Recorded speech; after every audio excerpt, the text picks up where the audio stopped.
as a producer, it's sort of like persistence on steroids. Yeah. Because as a producer, if you don't have that, you will never get anything made, ever.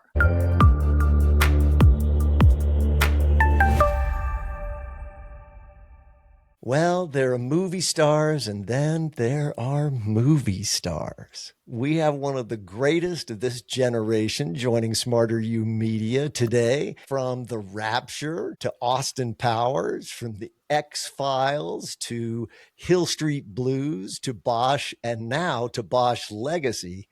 Mimi Rogers has been lighting up the small and large screen for a rare and long time. You know her as one of the best actors you've ever seen. I know her as a very dangerous poker player, a great businesswoman, and honestly, one of the best entrepreneurs I've ever met. Mimi Rogers, welcome to SmarterUmedia. Well, thank you, Steve. I'm very happy to be here. You are such a good friend, and I have enjoyed many, many journeys that we get to talk about today. But we don't get to do that yet because, as you know, the chicken timer dogs me every time. It's the guarantee. We're going to make you smarter in 2 minutes, baby. In 2 minutes, baby, right here. So I'm going to get us straight to it. And Mimi Rogers make me a lot smarter. Okay. The key to success, at least in my opinion and my experience, is persistence on a given course. So whether I'm talking to my children in their world or talking to actors, like, part of the reason an actor can make it is because you refuse to take no for an answer. True. And philosophically, it's not literal. Sometimes it is, but philosophically, it's the idea that you're going to find a solution, period. You're just going to find, you can call it a workaround, you can call it an alternative. My kids always say, well, I called him and I haven't heard back in a week. And I'm like, well, what are you waiting for? I love it. If somebody has the nerve not to call me back, they end up with me on their message sheet 3 times a day. Yep. You don't take no for an answer, even if it's like waiting for a call back or, waiting for something that was supposed to be done for you. And that applies to work as well. You have to have the ability to persist always. Yeah. Yeah. What a great start. And you know what? You have plenty of time left, 30 seconds. You've made me smart in 1.5 minutes. That makes you super smart. See? I like that. Yeah, I like that a lot. I actually have a great story about the whole don't take no for an answer. Ooh, please. You want me to segue right into it? 100%. So I did this movie, The Mirror Has Two Faces, that Barbara Streisand starred in. Great and movie. Directed. And Lauren Bacall was playing her mother. And there was a role for her younger sister. And my agents and manager had, submitted me. And they were like, I think Barbara's response was that I know who she is. She's terrific. I don't think she's right for this. And I sort of said, get a clip of this and get a clip of that, and then send it to her and Sis Corman and, see if we can get a little bit of traction. Yeah. And we did that. And lovely. She's lovely. Yeah. We're not seeing her for this. We're just not seeing her for this. So my husband, Chris, and I got this idea of putting together a family album. So Chris and I went down to Hollywood to one of those stores where it's just 8x10s of everybody imaginable and every picture imaginable. And so I picked pictures of Bacall at a certain age, and then Barbara and I at a certain age where it all seemed to fit together. Jeez. And I did like 4 pages of this and literally created a family album. Wow. And got that to my manager and said, you have to get this in her hands. Like, it can't go to an assistant or whatever. She needs to see this because it's so right. And it's right there. And sure enough, not that long after, we got the call that Barbara wanted to meet with me. Wow. and potentially read some of the scenes, and that we were going to go to her house on a Sunday night at 10 p.m., something Yeah. like that. Wow. So Chris drove me out there, and Barbara and I ended up spending a couple of hours together, and we were Yeah. talking and we were reading some of the script and we were going back and forth, and it just had an amazing time. And then Chris and I went home like, holy shit, we just hung out with Barbara Streisand at her Wow. lovely house in Malibu. And how incredibly cool was that? And Wow. then I got offered the part, Oh my Mimi, what a story. And right? I yeah, mean, this was like 2 months of work. yeah, that persistence. I mean, Epictetus, one of the great Stoic philosophers, talked about persist and resist. Right, Resist the stuff that's going to stop you and persist with the stuff that's going to advance you. And that's exactly, where you are. And I think it also reflects how incredibly creative you have to be. It's right. it's not read Exactly. a book here or hear your story about putting this together. This was so specific to the particular equation. That's what Exactly. makes it work. Because the equation was this triangle of the two sisters and the mom. And I knew in my bones that it needed to be me and that was the right way to go. And one of the nice things about that as a solution, putting together the family album, is that when people are casting, this is another thing I've talked to a lot of actors about.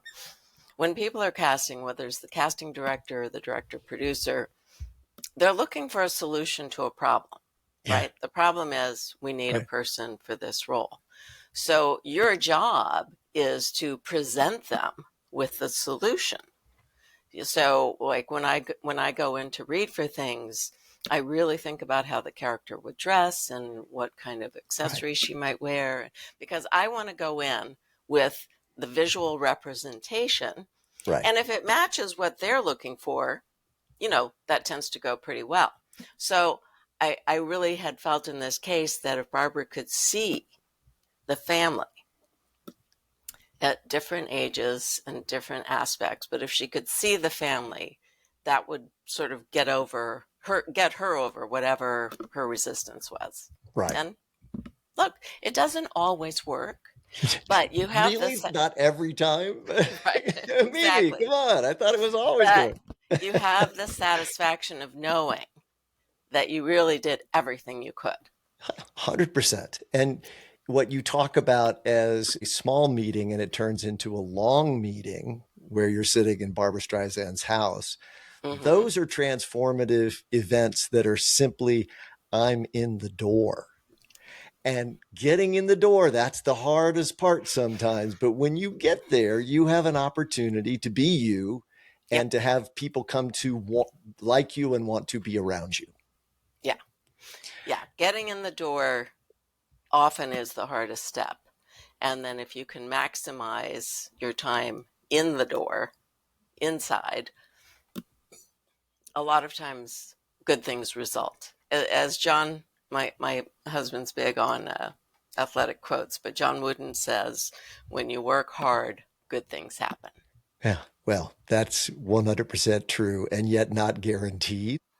All No, comes with the world as it is. You've started us down a path that essentially encapsulates what we believe at SmarterUmedia, which is, but we believe the spirit of entrepreneurship is something that we capture, all of us, whether we ever start a business. That stuff we deploy like this. This is not one of your ventures, though you have been an entrepreneur in so many ways, but I want to get to how you got into the door of the World Poker Tour. And it, of course, was us coming to ask you to be a part of the Hollywood home games when the that's World right. Poker Tour was lit up and it was the biggest thing on cable television. Yep. And we were starting into a new franchise.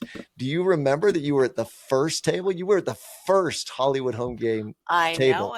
I know that. I know I was the first Hollywood home game, and I know And that I know that I won. And you won. That's absolutely right.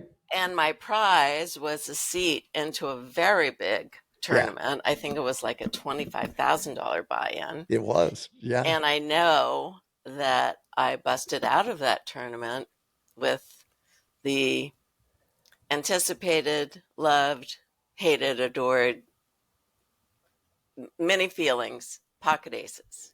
That was my demise.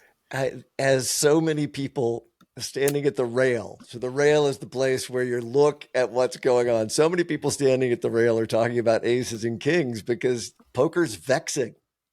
Poker is really vexing. Yeah. And during the hand, as it played out, I had this tape running in my head that a couple of the pros had always had advised me, you know, don't bust out on pocket aces. Don't get too hung up on pocket aces. And I did. Yeah. I Well, got too hung up on pocket aces. the It was an interesting lesson in life. reading. Yeah, life, reading the board, and one of the great things about poker is to really be good at it. You have to be very good at going through all the possibilities of what kind of hand the other person has. Right. Your hand, in some ways, becomes irrelevant. And given the board, given the cards on the board, it was one of those annoying situations where the entire table folded. I was in the small blind. Of course, I have pocket aces. So I didn't put in a big raise because I wanted to have somebody to play with. Right. So the big blind had pocket fives, as it turns out. Oops. And what I didn't prepare for mentally was that he flopped a set, Right. Right. and I got hung up on my pocket aces. Well, they're very good cards before any other cards come out. You're Yeah, feeling before the very flop, you win. good. Yes. Yes. We are oftentimes talking about what we call the poker of business, which Mm, is just a funny way of saying the same thing. That is, there are metaphors everywhere in poker that apply to life in general. And I think you can play aces many times. You start out knowing you have the best thing that's possible. What you're describing is wanting to have the ability in that moment to not just play the cards, but play the player. That's the phrase.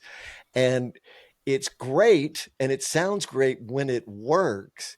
But I will tell you, there's not a poker player in the world who won't say it's hard to lay down aces, particularly in it's the small blind. I mean, you're just, what are you going to do? Yeah, So when they hit their set, they hit their set. And that to me is one of those beautiful poker of business life lessons, which just is no matter how well you play your hand, no matter how well you play a tournament, no matter how well you do your thing, there is luck involved, not just in poker, right. but in In life. business. Yeah, definitely. Life, business. I've always talked about with people, when you're talking about the differences between a tournament and a cash game, I always say in a tournament, no matter how good you are, you have to have a little bit of luck as Mm, well to win. Yeah, yeah. yeah, you just have to. And I think that's very true in business. Like you have to have all the other components, but that little dash of luck, whether it's your timing, whether it's you just happen to meet the right person, there's a little bit of luck involved. Yeah, I'm going to say a gigantic amount. And that's just because I think it's easy when it works to look back and think that there wasn't as much luck involved as there was. But, with the World Poker Tour, when we were a idea in my brain that poker could be a Yes, sport and had gone brilliant idea. to every network you can imagine because Norman Lear, your friend and mine, had just Hmm. gone to all of them. So I knew all the development folks and went back to them and said, poker, it's going to be the thing. We're going to make it I pitched and they just thought it was the worst idea ever. So when not only was it not even in existence, it was something people thought was a terrible idea. Let me interrupt just for a second. Yeah. in that pitch, did it include the idea of the lipstick cam and seeing the whole cards? Oh, of course. Of course. Because that Nobody makes nobody that makes believed. it Yeah. yeah, that makes it curious to me that nobody got it, No. because obviously when we used to watch poker tournaments before the cam, it was like, watching paint dry. But even with knowing the whole cards, they didn't get it, huh? Well, not at all. And literally, there were rooms at ESPN. There was a room at ESPN where they said that nobody's ever going to watch. We can put it on late night and that'll work, but that's nobody's ever going to really spend time. And that's great, right? Best bad beat in the world was all of them saying no. That allowed me to go to our mutual friend, Lyle Berman, and his Hmm. company, who came on and came behind what the World Poker Tour is. And the World Poker Tour, 24 years later, still owns all of it. That's the key to everything. But without that, the bad stuff, the persist Hmm. that you were talking about, the Hmm. persistence, it's not, sure, no was an answer, but I'm bullheaded just like you are. That's why we like you. That's why I like you so much. It's like, yeah, of course. But that's how those things truly, I think, come about, because you just find another way. You don't take no for an answer. Yeah.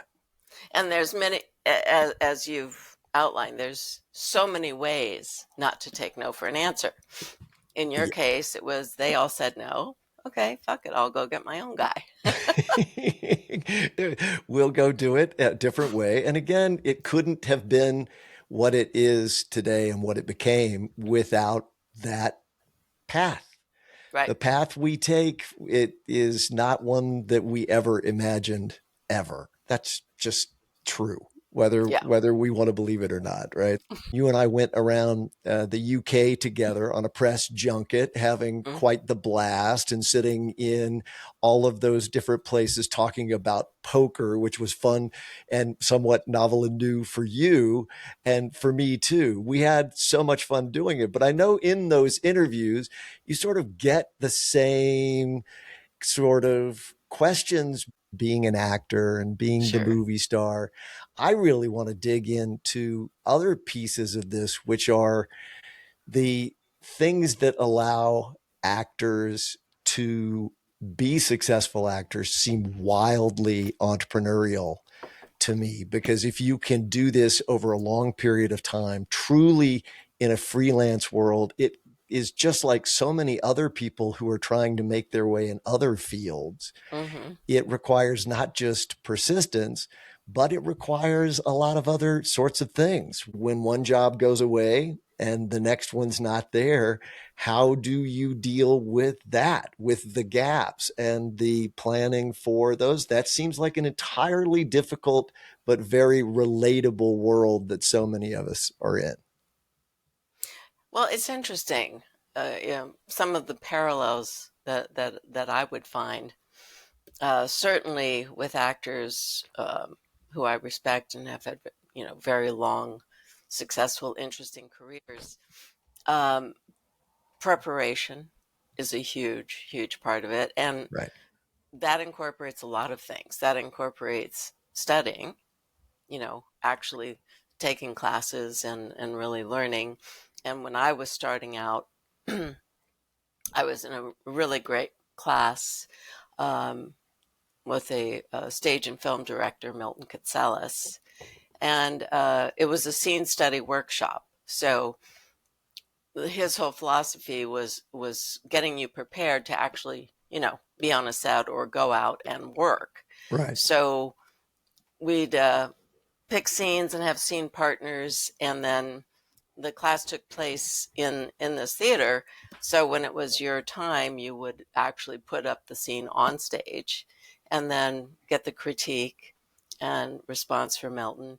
So that was a huge part of it. Yeah. And preparation to me also includes just immersing yourself, whether it's in film, plays, Right. having, kind of a neural network to draw from. Right. And that's kind of what I have always done in an audition situation is, to me, preparation is everything. Right. Some actors are like, you don't have to be off book, meaning have the lines memorized. You can like have the pages. And to me, for me, that doesn't work. Right. My freedom comes from once I know the line solid, once I have it down cold, then I have the freedom to kind of play with it and do different things. So if I'm going into an audition, I have my lines down cold. I've tried to create a bit of a backstory for the character. Thought about, like I said, what this person looks like, how they dress. Try to really kind of go back to the offering a solution to the people who are casting. So there is there's quite a bit of work that goes into that, For and sure. you know, you get the job 5% of the time if you're lucky. That's a But big deal. yeah, but the process remains the same. Yeah. And And not everyone is Mimi Rogers, but even Mimi Rogers in the context doesn't get the job every time. It doesn't work that way, right? not at all. It is the way the rest of the world is, which is always that way. To prepare, do the best you can. Right, And because we're stuck in poker analogies when you're talking to Steve, I mean, you can put yourself in a position to win. right. That's the best you can do. And That is if the best. Yes. in a poker tournament, that's all you can do. And then if the poker gods decide to bring the one out on the river, you're out. And you can shake your head and say that's poker. It Oh, still just hurts like a fiend, doesn't the it? river. The river is so painful. I will never be forgiven. You remember Bradley Berman. So Oh, yeah. Mimi Rogers was on the board of the World Poker Tour. So we'll get a chance to talk about that at length. But when we were going public, I felt personally like it was very important to have a woman on the board. I looked around and we were going to have an all male board. Now in California, it's required. There is a statute they passed, but still, you have to have one woman on the board. But because of that, you were the choice. And it was exciting that you said yes, because we got to go on so many of the journeys that we got to go on together. But it gave this whole new world that opened up, because I feel like you said yes to this thing called Hollywood Home Games because you liked the game and you thought that would be interesting. And you went on there and you wiped the floor with, do you remember who was at the table with you? Aisha Tyler, Yep. um, Jack Black, Jack Black, Drew Drew Carey, Carey. Steve Harris, and Fred Savage. Right. And I think when we were down to three, it was Aisha, Fred Savage, and I. Yep. And then I knocked her out, and then it was Fred and I. And And then, you mopped the floor with all of them. So after you did that, we got to know each other a bit. You, as we were going public, became a part of the World Poker Tour. And the reason I started this story was because I'll never be forgiven by Bradley Berman. And Bradley, Lyle's son, was also on the board. He made it to a World Poker Tour final table. I was directing the show. And while he was second in chips and went up against the the chip leader, you know the story. You know where the story's going already.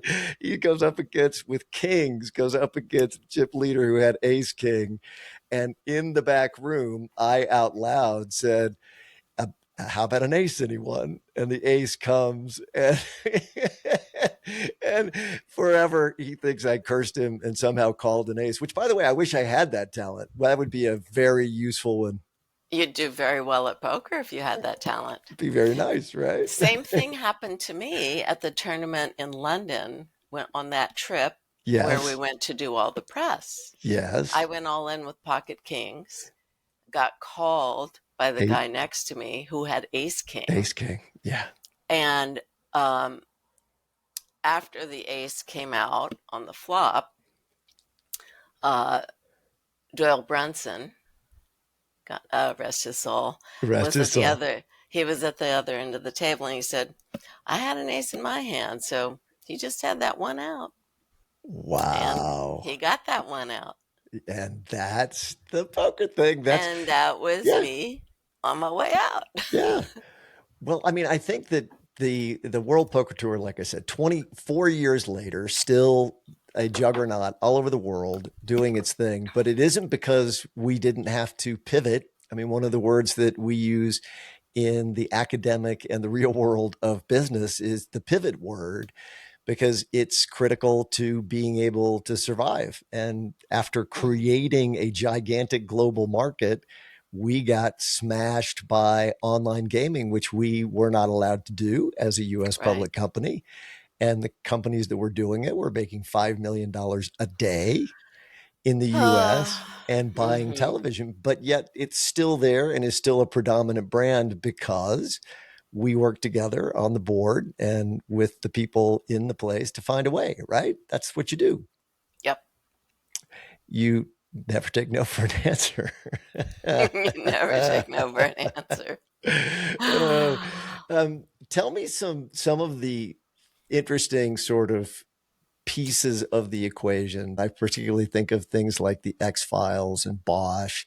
Those are real areas of fandom, where there's just a terrific, you help create universes that are so interesting to people that they really get emotionally involved. How does one navigate that? First of all, you love them because those are the people who make it happen, right? But then, what is the way that you find life balance in those equations to make it work for you? It's an interesting question because my husband, I think, put it really well. I have a very comfortable level of fame Right, in that I'm well known enough that it might help, like with a restaurant reservation, or it might help with, you know, an airplane upgrade. It might help with various things, right, but it's not the kind of fame that's terribly intrusive. So, especially right, with things like the X Files and Bosch, particularly when they air, I'll notice that as I go out and about in the world, I get sort of recognized a lot more. right. But it's not the kind of thing where people are chasing you down the street or Yeah, paparazzi are staking you out. Um, you know, so it's actually nice. It's actually nice yeah, because it's a situation where people are telling you how much they like the show or your work, or they're asking for a picture or an autograph, and um, I enjoy having a moment to sort of connect with the people because, right, as opposed to theater, obviously you don't get any live response from what you do on film. right. So meeting people and talking to them about it, um, it was interesting. Last night, I went to a screening of a film that I did 30 years ago. It Wow. was Steve Buscemi wrote and Mm, directed it, and he also yep. starred in it. The film is called Trees Lounge. Never And saw Trees Lounge. oh, dude, you I have must. to. Yeah, okay. I'm in. There's this wonderful organization. It's I think they're called Rescue Film or Film Rescue, but they their their sole purpose and what they're doing is saving. They're Preserving. they're Yeah. restoring Yeah. prints specifically of independent films. Wow. Great. So this was a 4K restoration of Trees Lounge, and Wow. so Steve is out in LA for it, and we had the screening last night in Santa Monica. Oh, how So neat. that was lovely because you get a lot of, sort of personal interaction. But it was also lovely because, like, even the young people who worked on the color, during the restoration, one of them was working on the color and one was working on the sound. And they're young, they're like in their late 20s and 30s. Yeah. And they were talking about Bosch and how much they love Bosch and Trees Lounge. And that's sort of like I'm saying, it's a comfortable, gentle, Yeah. friendly level of notoriety. Yeah. No, that's fantastic to be able to talk in terms of decades. One of the things that I enjoy so much about you as a human is that you celebrate those things. You don't seem to curse yourself or mother, father time for allowing us to have more time. And you're not necessarily in the position or place in an industry where that's always done. How do you do that, Ms. Mimi Rogers? How do you do that? Well, that's an interesting question. Well, I try No, to be interesting. try to be interesting. Hollywood, no, Hollywood hasn't historically been very gentle or kind about the whole aging issue, Yeah, most particularly with specifically women. for women, Yeah, right? So, one of the interesting things about the whole streaming phenomenon is that in the streaming world, many more stories about and starring and concerning women of a certain age yes, became much more relevant and very successful. right. So you see a lot of actors and actresses, but if you think about, Reese Witherspoon and Nicole Kidman and many others, Naomi Watts, Glenn Close, the streaming world opened up a lot of opportunities. And I guess it's always cart horse situation because clearly in the streaming world, there is a demographic, and it's a large demographic Right. of women and I think and men who want these stories and who think that a woman in her 50s is interesting and a woman in her 60s is interesting and can be, that's one of the great things about Bosch is that Honey Chandler isn't defined by age. Right.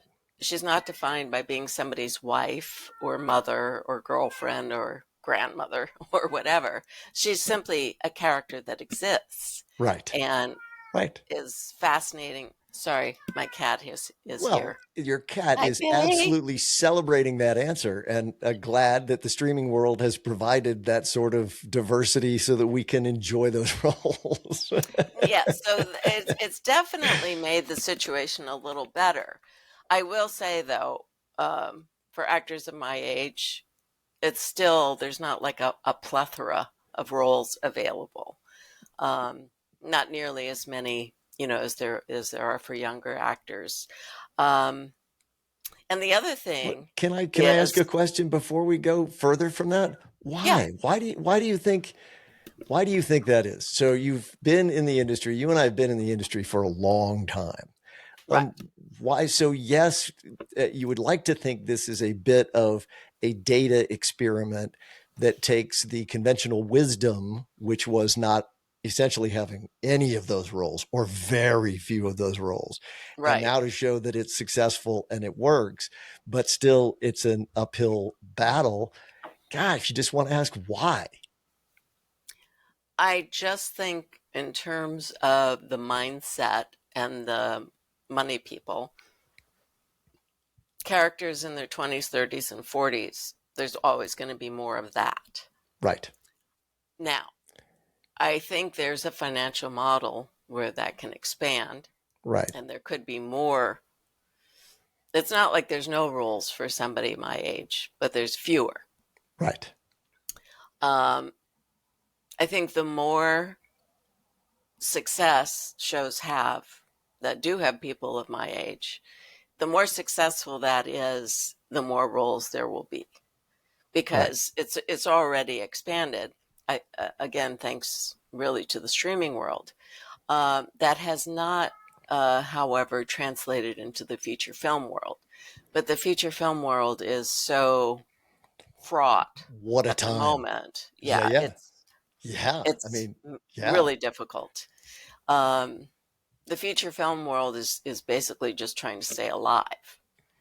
Um, 100%. And it's in a different sort of space. But I may be asking even a weirder question because oh, you good. know that's what to expect from me, which is the it's is it how much of it, and we can't answer this question. Most good questions you can't answer. That's sort of my belief. But there's part of this that is a bias, meaning an industry Right, bias, that is saying, well, not as many people are going to watch fill in the blank, right? right, That's always there. And even when you get evidence to the contrary, so often conventional wisdom stays right where it is. But then right. the other piece of it is our own bias for what it is we really do want to watch and are willing to watch. Are we just more interested in watching young people? That's a good question.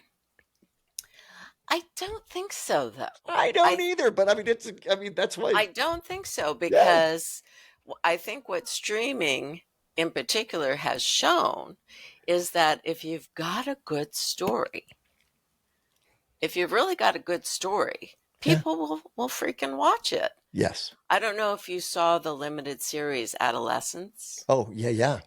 Okay. So, like, there's Great nobody sort example. of young and hot in that, but it's brilliant Yeah, television and yeah. utterly compelling. And probably, I think I read that it had higher viewership numbers than almost anything ever Yeah, in the streaming world. yeah. So I'm sorry, but I'm she's, hoping you're bringing the cat in. The cat yeah, wants to be a she's part of just the interview. yelling and asking for attention full Yeah, time. she So, says, I want to be a well, part. this is Billy. Hi, Billy. Welcome to the show. No, you can't block the whole camera, Billy. All right. And to be honest, this is part of what I love about this format. I mean, we're talking about, it certainly extends into what we think of as, the legacy things, film, television, and now streaming. But honestly, we're on a platform right now, YouTube, that is this entirely different thing that allows people, Taking over the world. well, that allows people like Mel Robbins. I don't know if you know her, but she is a woman who is not 20 and who has one of the largest podcasts on the planet that is really just helping people figure out how to do life and the like. And I think that to me is so interesting in terms of just the technology change. Billy, you're the best. Billy, Billy says, I'm the star now. I'm the star, Mom, not you.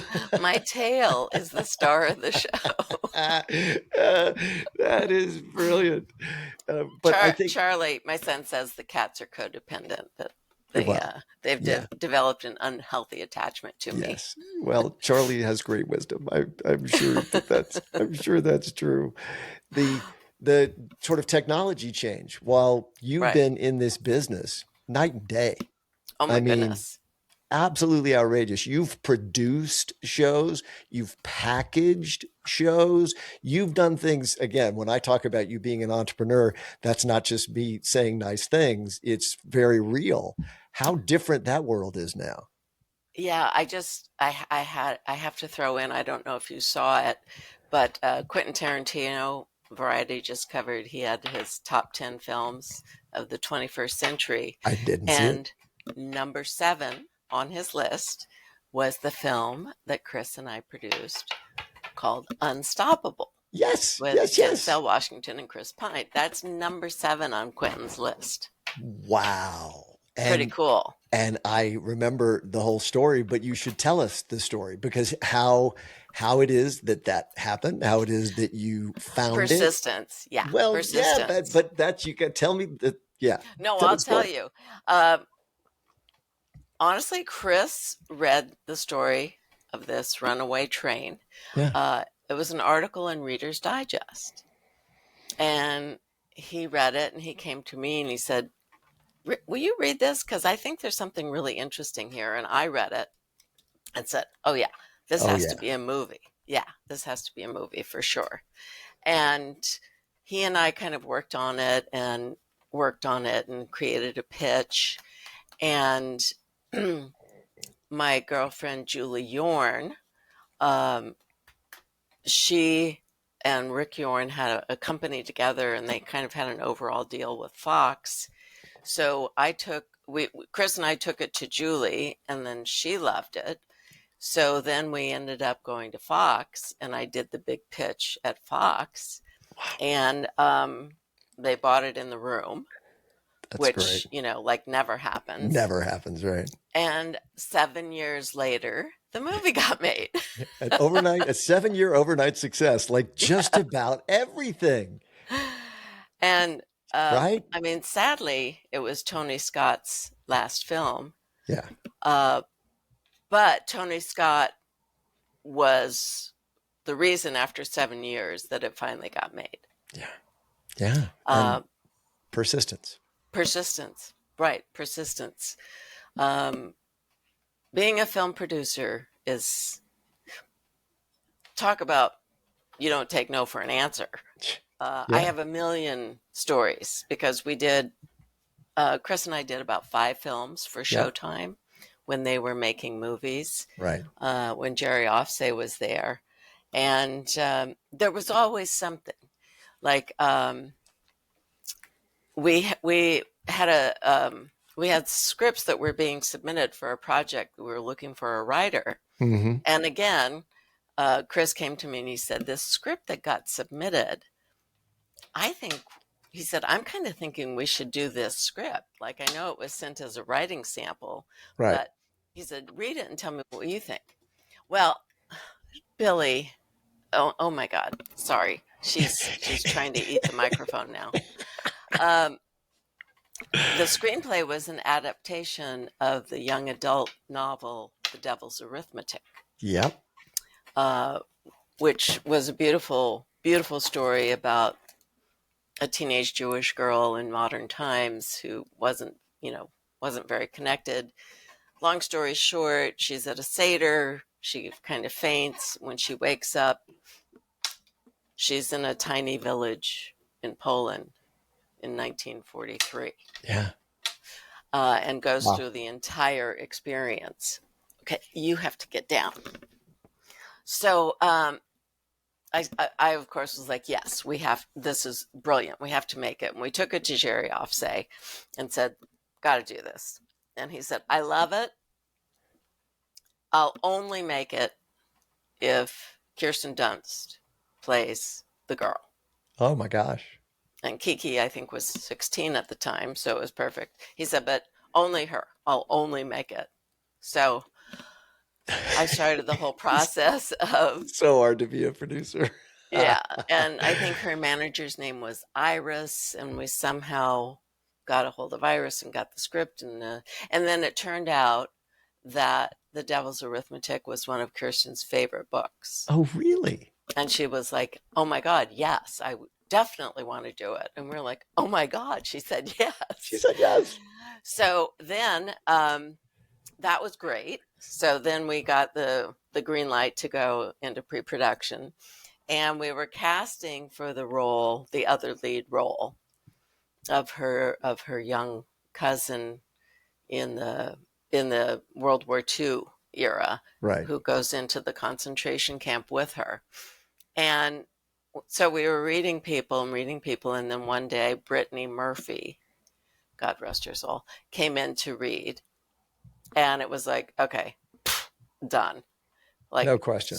Oh, like instant, like, yeah. Oh my God, so talented, and just, she was it.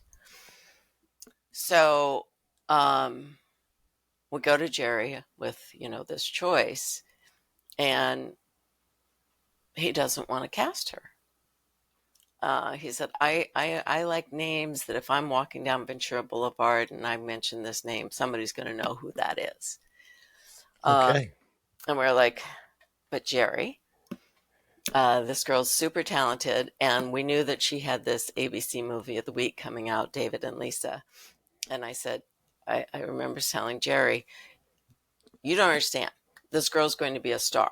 This girl's going to be like a big star. Right. And we can get her, and it's affordable. We got to do this. We got to make this happen. So somehow or another, I got him to say yes. Now, Brittany was 19.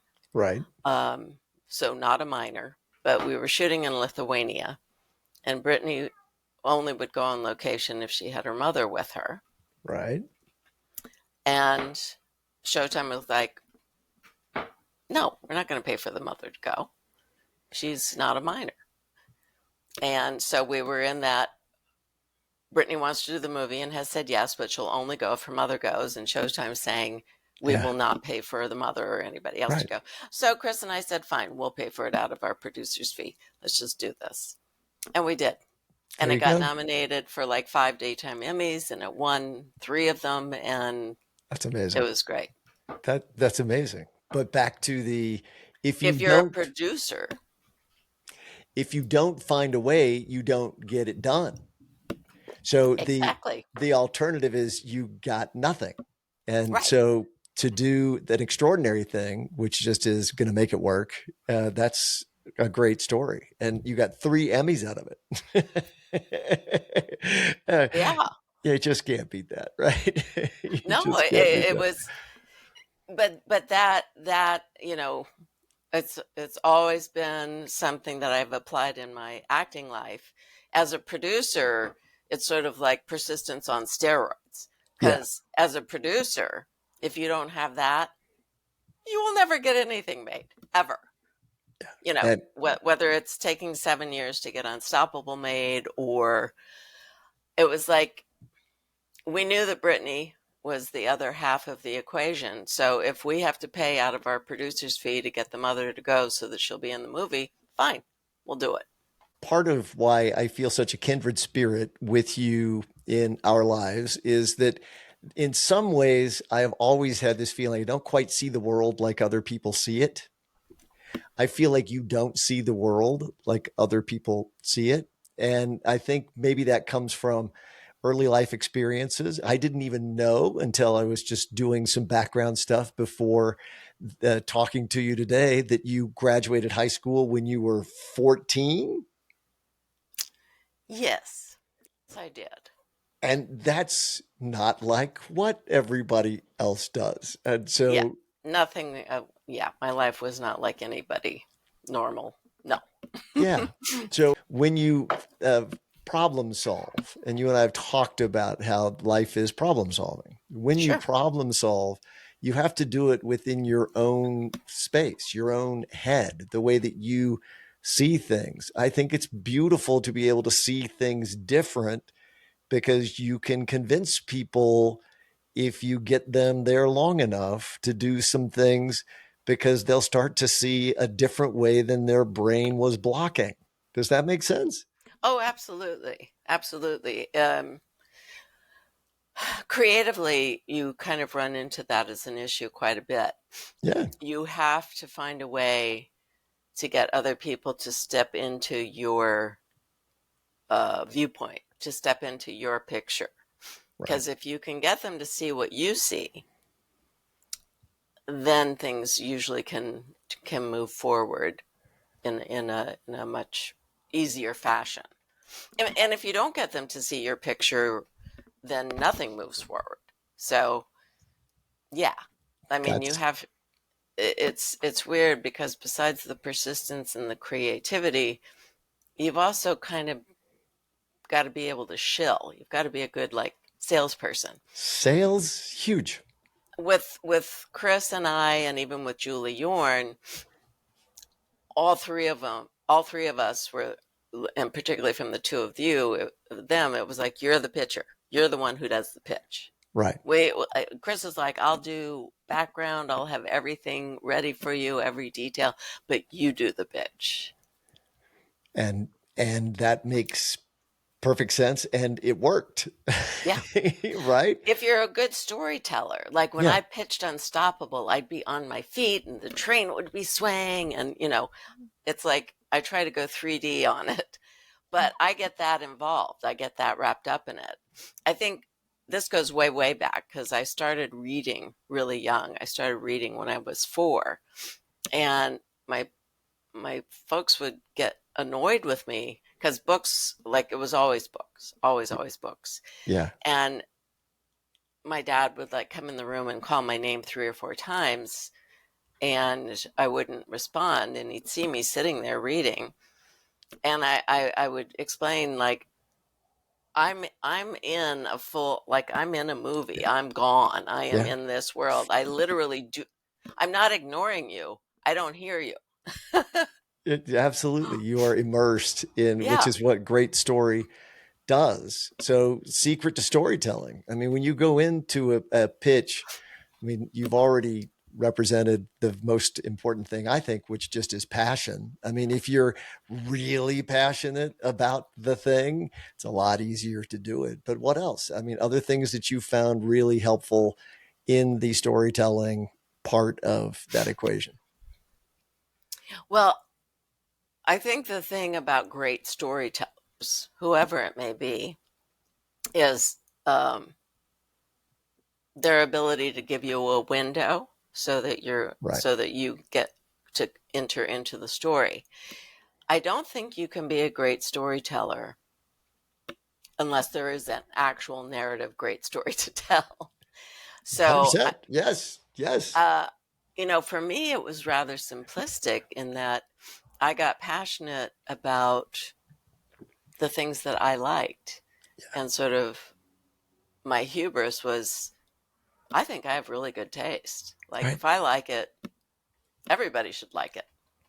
And I mean, to a certain degree, that has paid off. Yeah. The Unstoppable story, Quentin Tarantino obviously liked it a whole lot. There you go. And, a number of the movies that we did at Showtime got nominated for different Emmys. I don't know if you remember this, but there's a great documentary called Harlan County, USA. Yes. And Chris and I decided that we should make a movie version of that for I, Showtime. I didn't know that you did.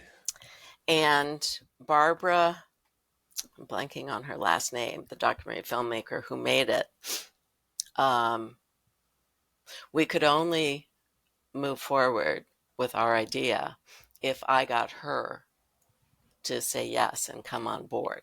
Right. And she's not an easy person to find and get in touch with and talk to. Sure. Um, and I basically, when I finally did talk to her, I had to do the full pitch of my vision of what the movie would be and the way it would honor the documentary that she had made. Right. And she said yes. That's amazing because it is one of the, I mean, I saw it in an educational circumstance. I mean, it was that seminal in terms of the history that it encapsulated. And that's, that's the thing. And I'm going to dig an extra layer down because I think you're talking about something that we sometimes feel like we have to apologize for, which is believing in our own taste or believing in our own passion for that taste. And as a CEO of a company, public, private, I found those circumstances to be eventually easy to deal with because it's sort of, sorry, I just pretty sure. And if I'm wrong, I'm wrong. But what else do you follow? I mean, that's my question. In other words, if you don't follow that, what do you follow? I mean, a committee that doesn't work. Look, this is an interesting point because this is why I firmly believe AI can't write a script or a story or a book that's going to be interesting because at least what I have seen so far with AI is that there's a generic quality to it. And the spark of originality that has a single source, you don't get it from AI. You also don't get it from a committee. The spark of originality tends to come from a single source. Van Gogh didn't paint by committee. Um, Thank heavens. It would be thank heavens. it would be a starry table. And the projects that you see get made Yeah. that have been created by committee are usually pretty bad and Yeah. pretty flat and pretty uninteresting. Um, so for me, that's the only way I know to do it is if I respond to it, if I believe in it, if I Yeah. love it, then I really kind of assumed that everybody else will. We made Harlan County. I only ever saw one actress playing the lead, and that was Holly Hunter. So in Yep. my mind, I only wanted to make it with Holly Hunter. And she said yes. Well, you're very persuasive. A lot of us say yes to you, Mimi. That's what I'm noticing is a lot of us cannot say no. Never take no for an answer. It's like yes, yes, yes.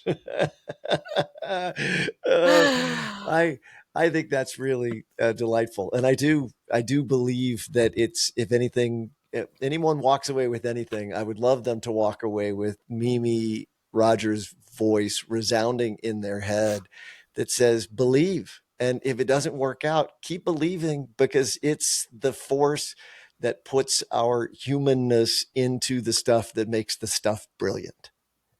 Absolutely. Absolutely. You were on the board of the World Poker Tour for a good Yes. 7+ years. That is something that people, honestly, I think, have very little idea how it works if they haven't been in that arena. And whether you're a public company or a private company, oftentimes you have board members Hmm. that were my boss, right? So everyone has a boss. I like to think that's pretty much true. And the board component of companies to me is a really important and beautiful dynamic if it works. It can be Right. awful, it can be toxic, it can not work. But I think of you, and I do talk of you as the perfect board member, because I always felt like you were honest, you were straight up, you were never going to somehow sign on to something you didn't believe in, but supportive. In other words, trying to make the core mission of what we were trying to do work. Was that the first public company board you were on? And how was the experience? The first and only There you go. company that I've been aboard. I thought it was terrific because I love sort of knowing how things work and getting the behind the scenes Right. aspect of it. And it was really interesting to view all the different personalities of the board members Right. and sort of how that played because I took the responsibility very seriously, and I felt like first and foremost my loyalty was to you and the company. Right. um, Secondarily, there's a responsibility to do the right thing for the company and the people who are invested in the Of company. course. And it was uh, it was just particularly interesting trying to navigate what World Poker Tour could do in this world that had exploded, where the online poker sites were just making a freaking fortune. Yeah. And you and the company who had created this phenomenon were prevented from sort of participating in the financial upside in the most meaningful way. Sure. Um, yeah, it was a very interesting, and whether we were trying to expand into China and make certain other things happen, it was a fascinating series of problems. Right. And to me, that was like a great education in terms of navigating how you keep a business flourishing and on track, particularly in this weird situation where everything that this business has created is exploding. Right. People are making fortunes, but the legality of it is that we can't participate. It was Wild, right? wild.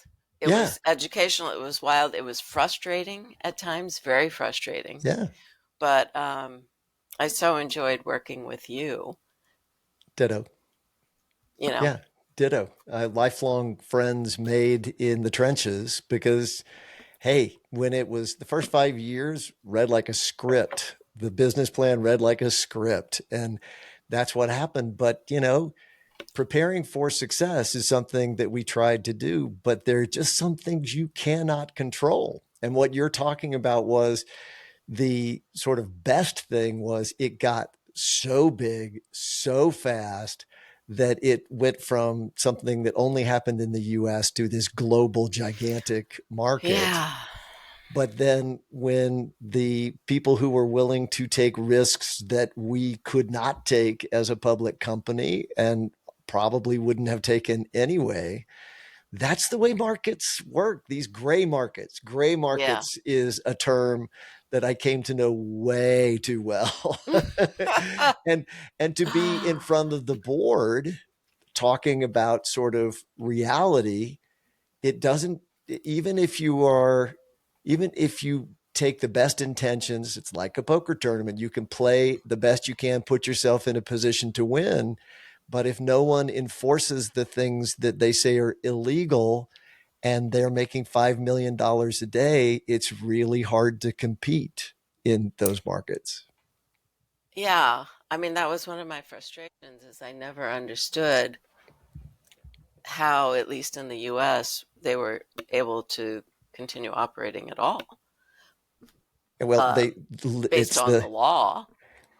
wouldn't you? So the way I was able to articulate it and think about it myself was best summed up by a prosecutor that I sat down with, where I was throwing my hands up and saying, how can you take the bad beat of being a publicly traded company that cannot do this, and there's no enforcement of the thing going on? And the simple answer she gave was, well, I don't know. Are they going to spend less time on child pornography? Are they going to spend less time on Right. terrorism? And then she goes through the list, and you realize that systems not only are imperfect, they're really probably a semblance or a belief of there being a system more than really things being a system and being enforced. Maybe. They, yeah, they clearly didn't have the resources to get into something that wasn't, you know, children at risk, terrorism, you know, the, we were low on the prior, or that area was low on the priority list. It low on the priority list unless you can get, some influential, and certainly could have happened, but it didn't. And I still look at the rather amazing thing. So the other side of that coin is, if you can be a part of something that is much bigger than you and will go on much longer than you, that's pretty great. And we got to share that. All of us were Yeah. in the Camelot of, the poker boom that we really That you ushered created. in, that we created. And there were so many, but yeah, that were, to be a part of that. You only get one of those giant waves and ride it, I think, once, maybe twice if you're super lucky, right? Yeah. Once, once if you're lucky, twice if you're unbelievably Yeah, lucky. yeah, exactly. But I mean, I'm sure you have similar feelings and stories, but poker has just been so wonderful for me. Yeah, Whether, you know, invited to play in a poker tournament in Ireland, and Chris and I get to go to Ireland and, you know, yeah, play poker and go around and see Dublin. Um, Same thing in the UK.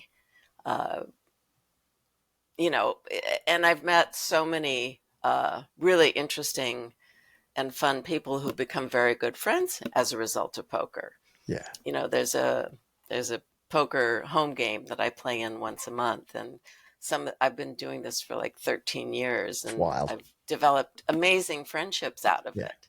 yeah. So, yeah, Well, I think that was the original nugget in the beginning, that seemed to be there were all these people doing this thing in their homes that had never been branded. And to sort of make it so that it exploded into even the kinds of things you're talking about, which are these tournaments where people are bringing people together every month for 13 years. That's pretty right? great.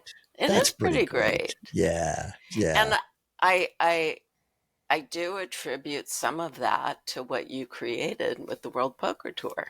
Oh yeah. I mean, You put poker on the map. there's no question that was the explosion, all of those things.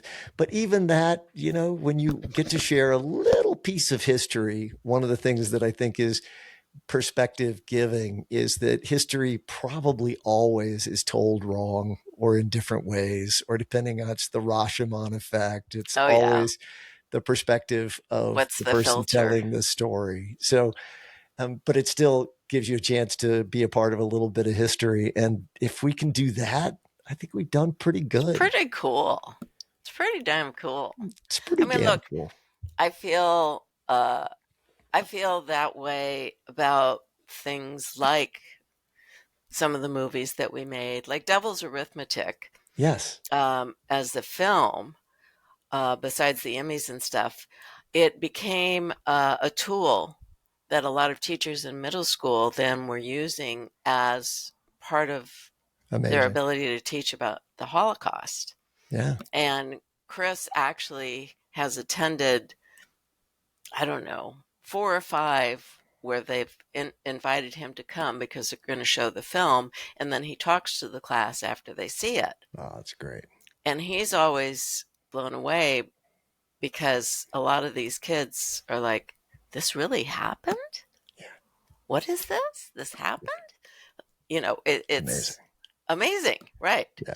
Yeah. But to be able to, yeah, it is the gift. It is the life. You started us down the path of never take no for an answer, but it began with your passion. If you have passion, if you pursue it, persist, don't take no for an answer, you get a chance to go on these journeys that are unbelievable. Believable. Yeah.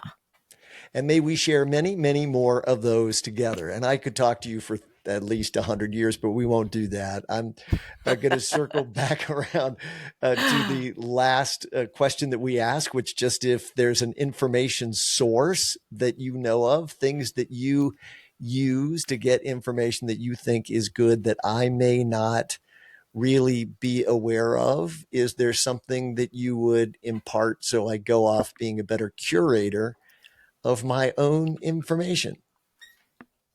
Uh, a source for information.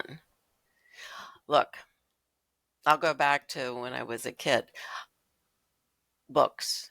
Mm, I've yeah, always been a reader. I still am a reader.